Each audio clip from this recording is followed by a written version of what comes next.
Vamos falar sobre a alta do IOF e os embates do governo com o Congresso Nacional e também com o setor privado.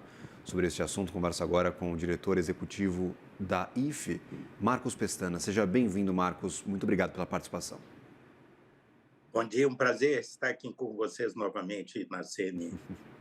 Marcos, conversávamos anteriormente sobre as despesas, o relatório publicado sobre este ano de 2025. Algumas das alternativas encontradas pelo governo foram de bloqueio e contingenciamento de parte dos gastos e esta alternativa para o IOF, para aumentar a arrecadação. Há muita discussão e a equipe econômica diz que não há outra alternativa para equilibrar as contas neste ano. A instituição fiscal independente tem alertado desde 2024, depois da votação do arcabouço fiscal, do pacote de receitas, da volta da vinculação das despesas de educação e saúde à receita, a volta à indexação de várias despesas públicas importantes ao salário mínimo com crescimento acima da inflação, a IFE tem registrado claramente e de forma até pioneira a insustentabilidade das regras do jogo. Nós temos uma situação extremamente delicada, o que a gente poderia chamar de equilíbrio instável e que vai se agravar. Esse ano, nós já estamos vendo, nesse evento do IOF, as dificuldades do governo para cumprir as metas fiscais. 26 vai agravar e 27 vai ser o estrangulamento definitivo geral do orçamento público do governo federal. E esse imbróglio todo, essa polêmica, se dá dentro desse contexto. O governo tem despesas obrigatórias crescentes, com reajuste automático por vinculação ou indexação, e as despesas discricionárias, aquele espaço de liberdade que o governo tem para governar, vai ficando cada vez menor. E aí não tem mágica. Qualquer chefe de família, dona de casa, qualquer trabalhadora, trabalhador, sabe que uma família não pode gastar continuamente mais do que tem. Vai se gerando um processo de endividamento em bola de neve. E é preciso, aí não tem nenhuma outra receita de bolo. Precisa aumentar a receita ou cortar despesas para recuperar o equilíbrio, viver dentro do que se tem de financiamento para bancar despesas. Pelo último relatório de receitas e despesas que recebemos da equipe econômica, já contando com os 20 bilhões de reais de arrecadação deste aumento do IOF, ainda olhamos para frente e vemos um déficit em 2025, um resultado negativo. Caso tiremos 20 bilhões, caso o Congresso avance com essa proposta e derrube o aumento do IOF, quais seriam as consequências para as contas públicas brasileiras neste 2025 sem estes 20 bilhões de arrecadação que estão sendo levados em consideração pelo governo?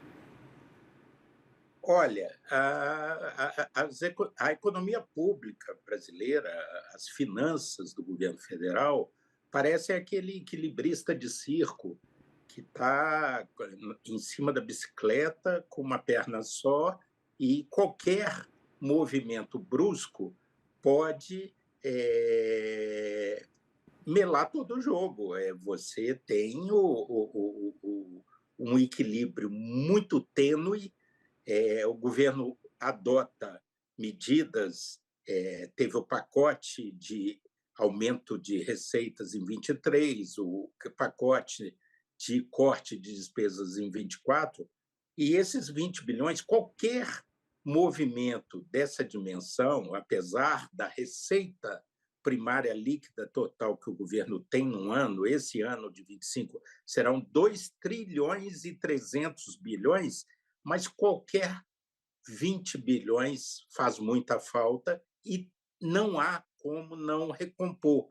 Há que se ter, a qualquer criação de despesa ou renúncia de receita, há que se ter compensação para estabelecer um equilíbrio extremamente insuficiente e precário, porque, na verdade, o governo, para equilibrar, para estancar o crescimento da dívida, precisaria ter um resultado positivo, um superávit de 2,5% do PIB. Nós estamos suando a camisa para conseguir o 0 a 0, o déficit zero, mas nós precisamos, na verdade, um placar positivo de 2,5%.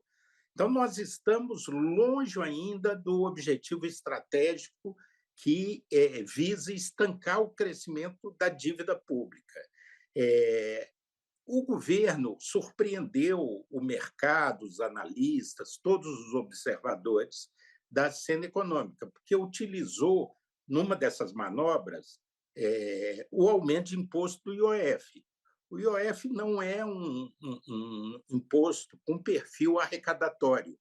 Ele visa simplesmente intervenções pontuais de caráter regulatório para corrigir distorções de mercado e não arrecadar, não lidar com ajuste fiscal.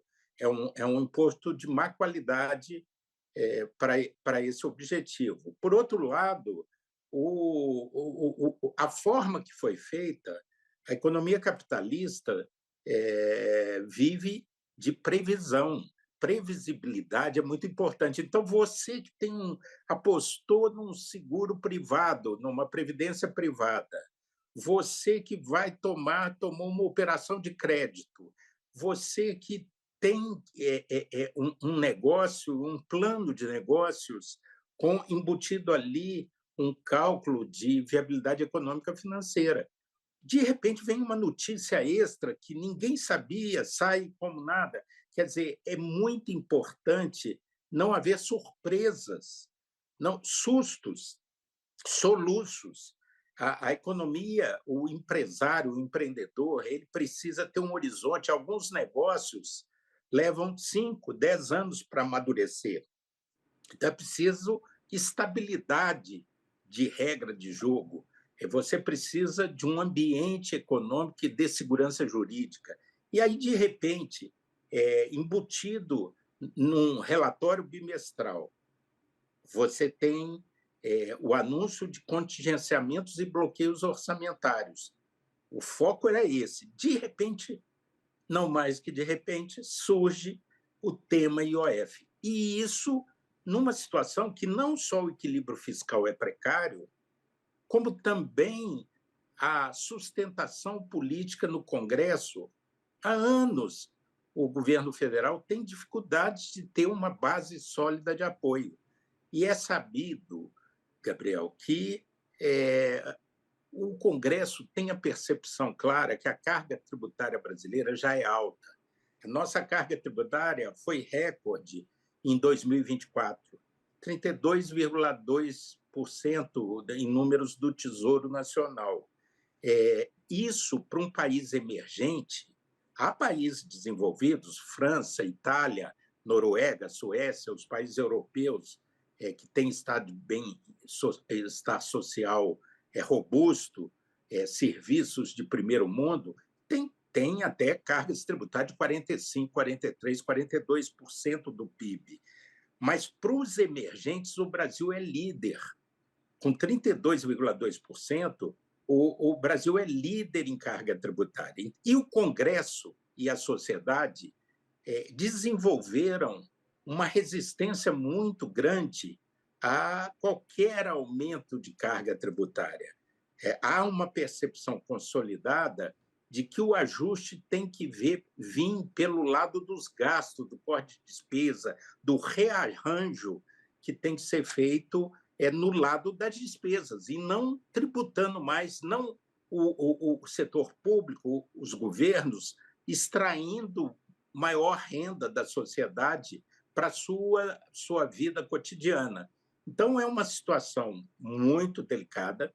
Isso, a IFE tem falado nisso há mais de 1 ano e meio, que o caminho, que nós estávamos numa rota de deterioração, que era insustentável, aquelas regras ali não levavam a bom porto, que as metas corriam riscos, que nós estávamos longe de estancar o crescimento da dívida.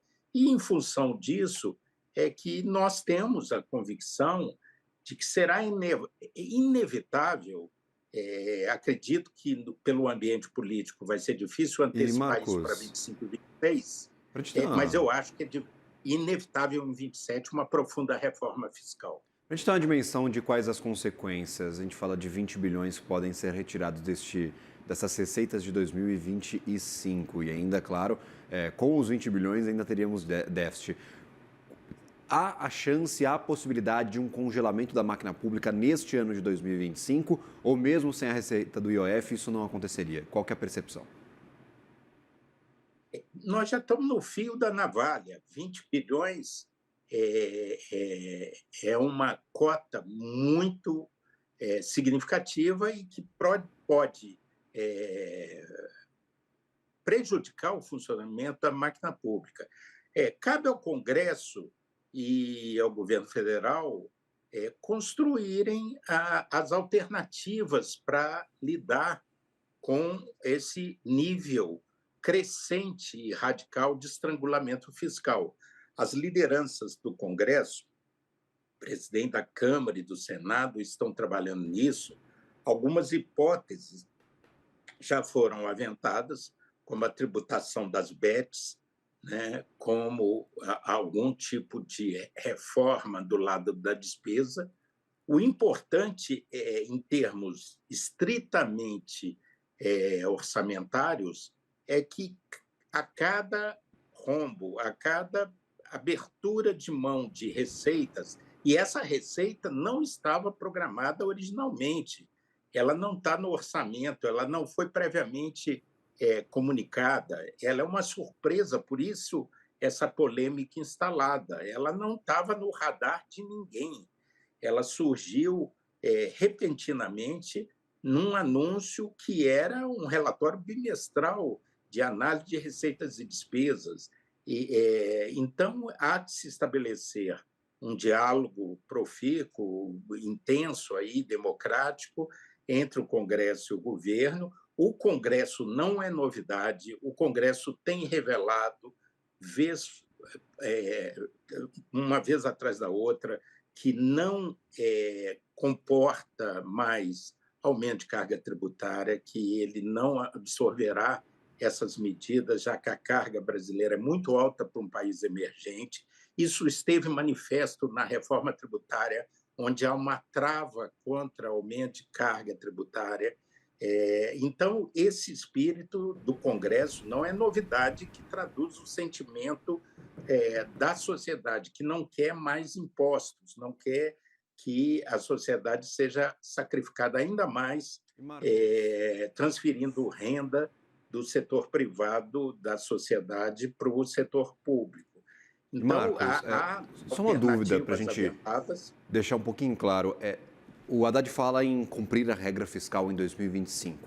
Caso estes 20 bilhões eles deixem de fazer parte da arrecadação, isso pode não acontecer talvez, a gente tem uma possibilidade.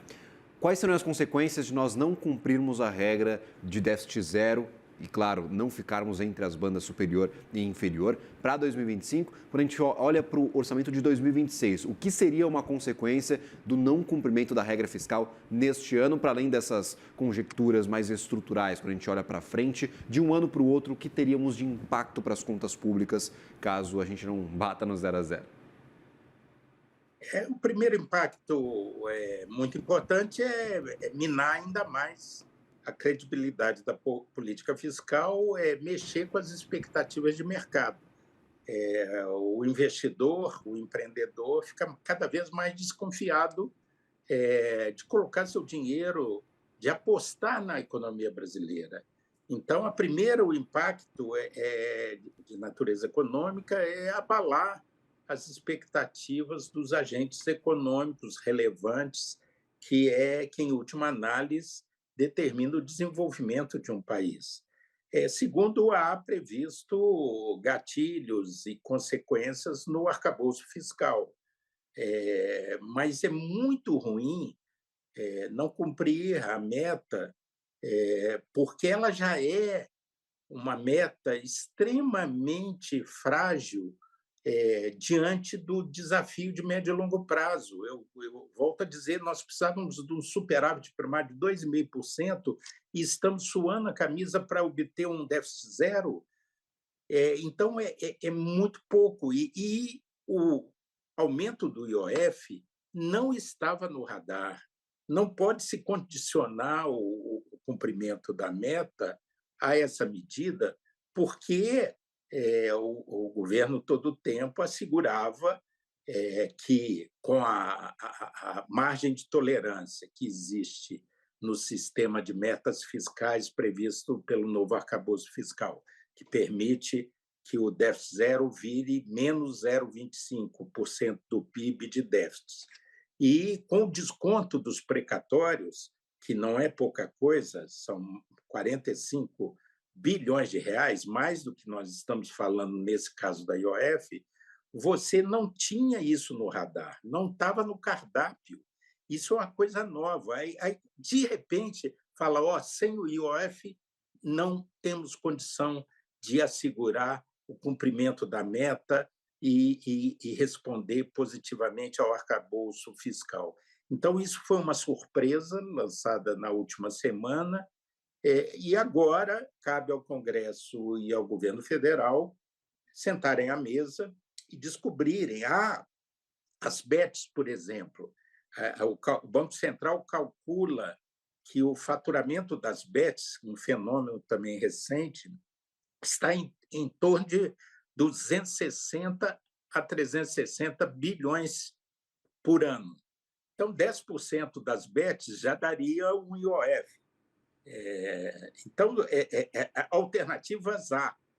Agora, é inevitável, pensando em médio prazo, em 26, 27, 28, 27, o próprio projeto de lei de diretrizes orçamentária mostra um estrangulamento absoluto, R$ 0 para custeio da máquina e investimento. Então, é uma situação de estrangulamento absoluto a partir de 27. Agora, no curto prazo, então, você tem que manusear aí o que está disponível de medidas, tanto do lado da despesa quanto da receita, mas é inevitável que em 2027, se puder ser antecipado, tanto melhor.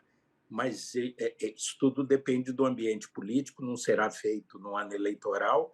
Mas em 27, o futuro presidente da República, o futuro Congresso Nacional, tem um encontro marcado com uma profunda reforma fiscal, porque o caminho é insustentável aquele que nós estamos percorrendo.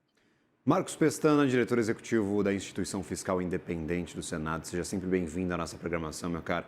Uma ótima sexta-feira a você, um bom trabalho. Bom dia, bom final de semana a todos os espectadores da CNN e a vocês, a equipe, sempre à disposição. Agradecido, muito obrigado.